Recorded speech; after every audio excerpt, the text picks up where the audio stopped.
Halo semua, selamat datang kembali di my YouTube channel. Channel akan membahas seputar seleksi kompetensi dasar CPNS tahun 2024.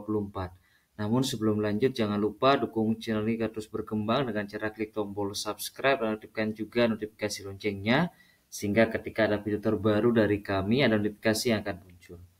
Pada kesempatan video kali ini, saya akan kembali mengajak rekan-rekan untuk membahas soal TWK Pool Penalaran, karena dari pelaksanaan CPNS SKD tahun 2023 kemarin, banyak terjadi kendala dan kegagalan pada submateri TWK.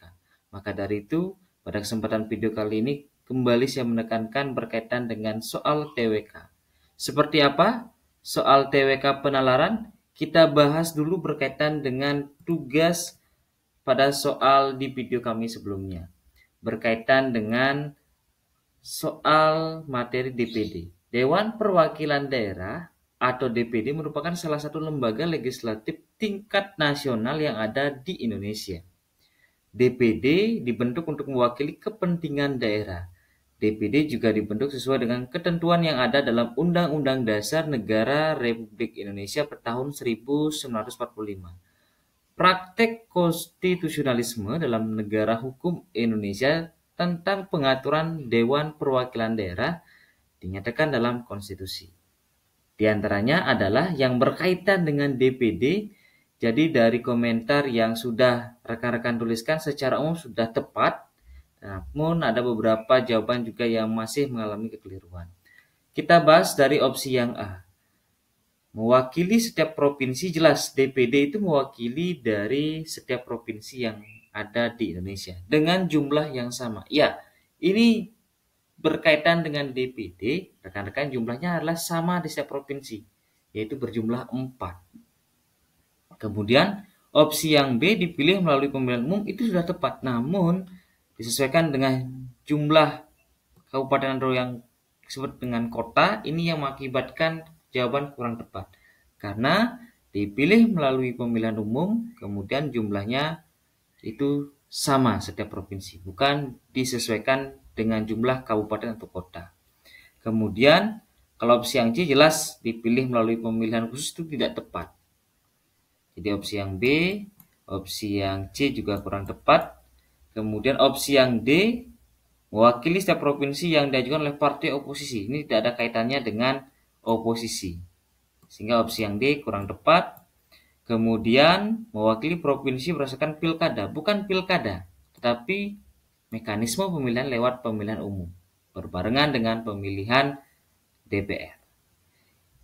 Ini berdasarkan konstitusi kita yang termuat juga di dalam pasal 22C ayat 2 dalam Undang-Undang Dasar tahun 1945. Rekan-rekan dinyatakan bahwa anggota DPD atau anggota Dewan Perwakilan Daerah dari setiap provinsi jumlahnya sama, dan jumlah seluruh anggota DPD atau Dewan Perwakilan Daerah itu tidak lebih dari 1/3 jumlah anggota Dewan Perwakilan Rakyat. Jadi jumlahnya sama.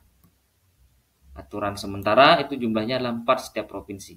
Ini mewakili perorangan, tidak berdasarkan partai politik. Sekali lagi, opsi yang paling tepat untuk soal yang kami berikan sebagai tugas pada video kami sebelumnya adalah opsi yang A, rekan-rekan. Jadi selamat bagi rekan-rekan yang sudah memilih opsi yang A, artinya rekan-rekan sudah memiliki pemahaman yang sangat baik berkaitan dengan Dewan Perwakilan Daerah. Baik rekan-rekan, kita lanjut berkaitan dengan soal pertama pada kesempatan video kali ini berkaitan dengan materi nasionalisme.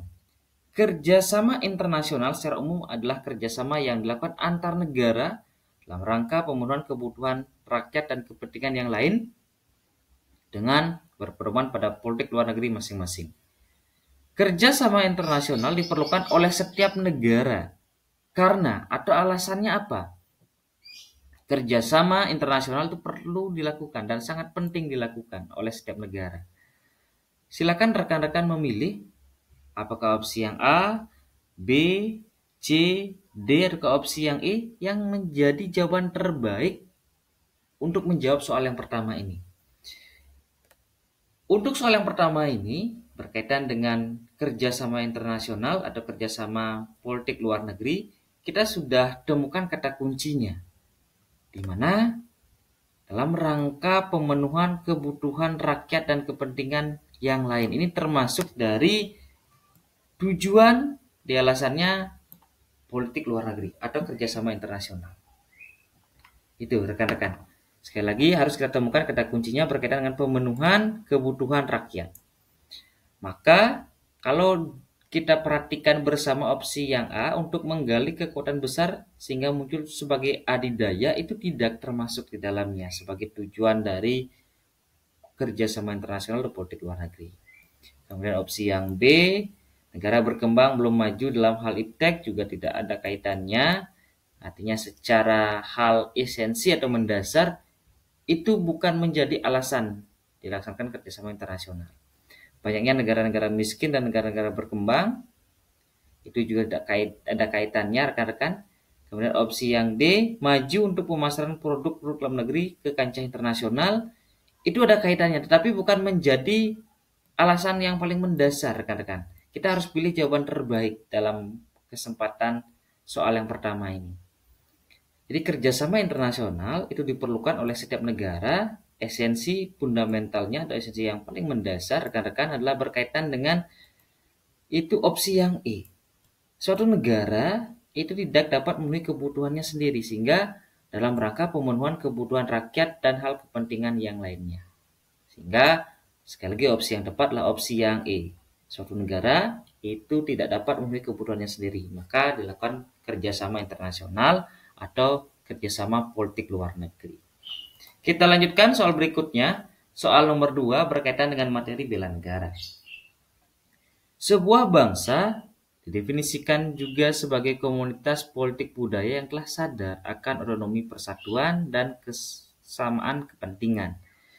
Setiap bangsa dituntut untuk bersama-sama menghadapi tantangan bangsanya untuk mewujudkan persatuan agar tujuan bangsa dapat tercapai.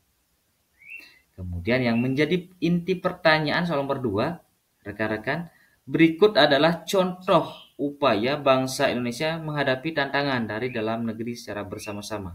Kecuali. Jadi contoh upaya bangsa Indonesia dalam menghadapi tantangan dari dalam negeri.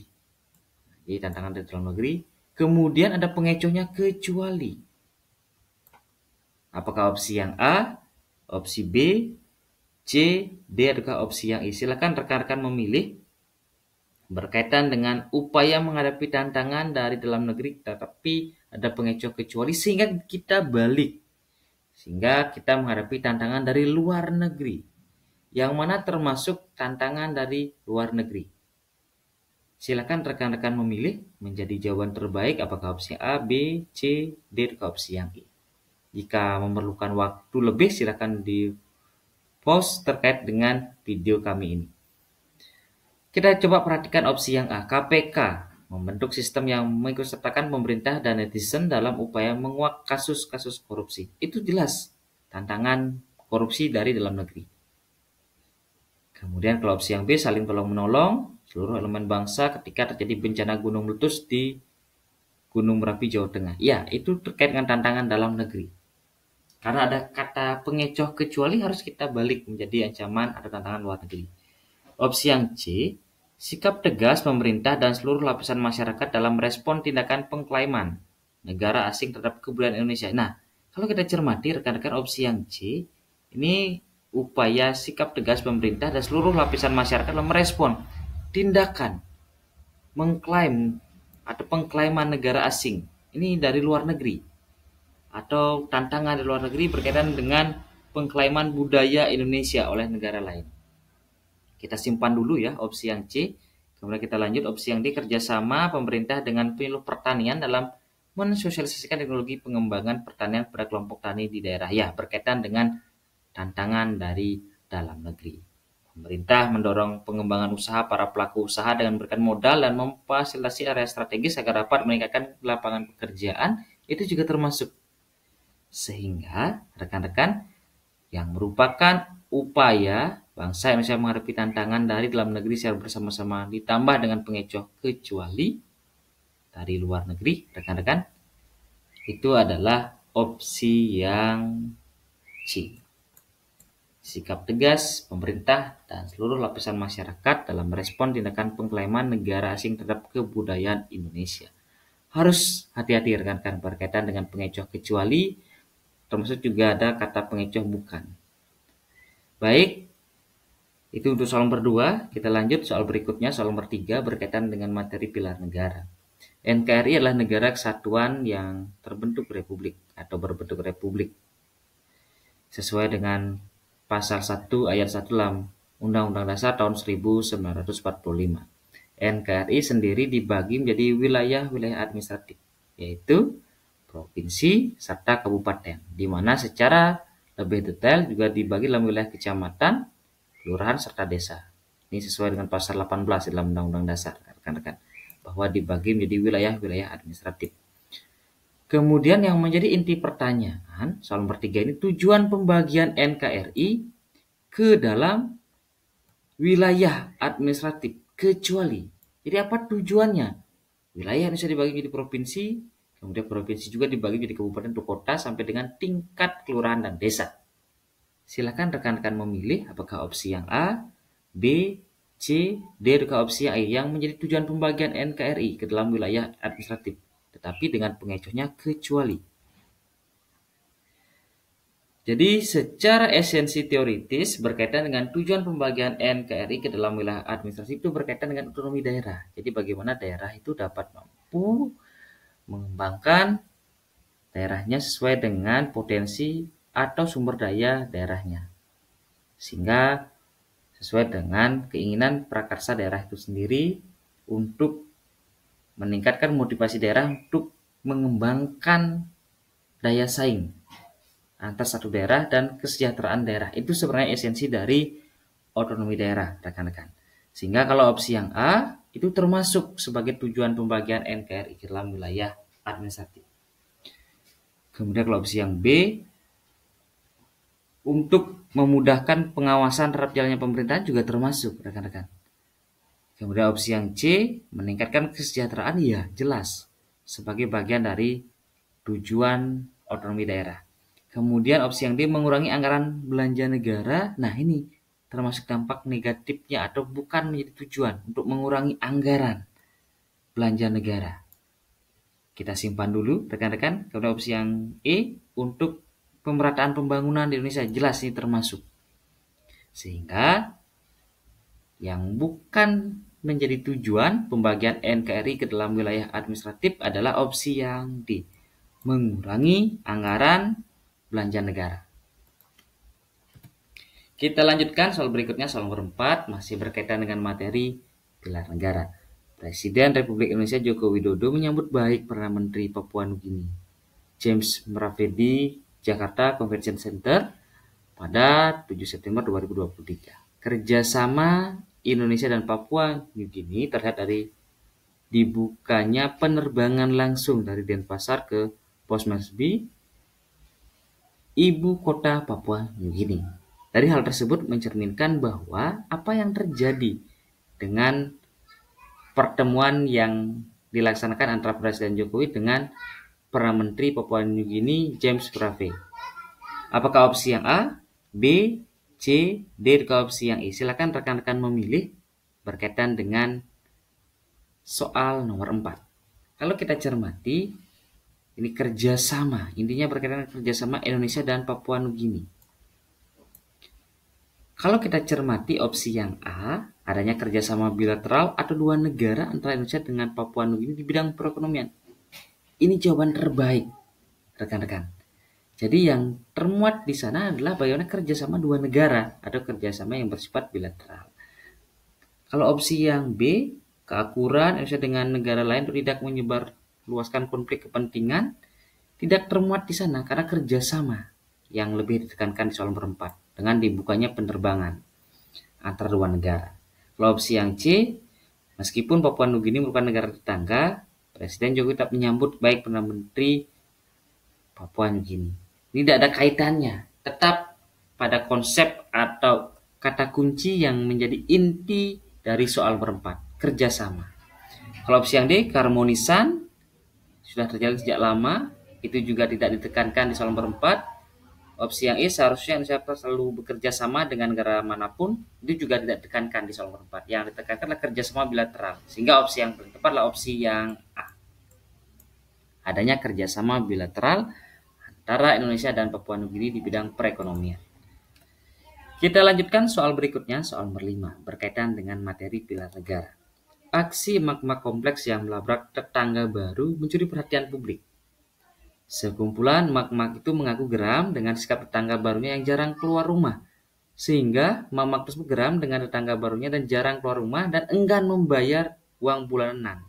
Untuk mengatasi hal tersebut, sebaiknya para magma ataupun tetangga yang jarang keluar tersebut mengamalkan nilai Pancasila, yakni itu yang berkaitan dengan permasalahan di soal nomor 5, kita kaitkan dengan nilai Pancasila, apa solusi yang paling tepat?